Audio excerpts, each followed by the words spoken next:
Any time you go against God, depression, దేవునికి విరోధమైంది, దేవునికి విరోధమైన కార్యములు, దేవునికి విరోధమైన వ్యక్తుల దగ్గరికి వెళ్ళినప్పుడు నిరుత్సాహము, కృంగిదల కలుగుతుంది. ఈరోజు డిప్రెషన్లో ఉన్నారా? కృంగిదలలో ఉన్నారా? చేతకాని వారికి ఉన్నారా? ఒకసారి పరీక్షించుకోండి ఎవరిని నమ్మారు. ఎందుకంటే మనుషులు నమ్ముతాం వ్యర్థం అనేది దేవుని వాక్యం మరల తెలియజేస్తుంది. మనం ఎక్కడ నిలిచినా కూడా, ఏ స్థితిగతులు అయినా కూడా దేవుడు మన ప్రార్థనకి జవాబిచ్చే దేవుడు.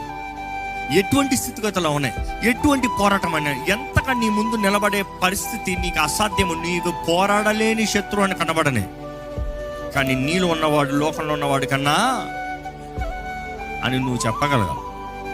నీలో దేవుడు ఉండొచ్చేమో కానీ నీవు నమ్మకపోతే ఆయన ఏమీ చేయలేడు. పరిశుద్ధాత్ముడు అనేక సార్లు మనలో ఉన్నదప్పుడు, మనలో అపవాది బయట నుండి బెదిరిస్తూ ఉన్నదప్పుడు, మనలో ఉన్నవాడు ఎవరో మనం గ్రహించుకోలేకపోతున్నాం. మనలో ఉన్నవాని శక్తి ఏంటో మనం తెలుసుకోలేకపోతున్నాం.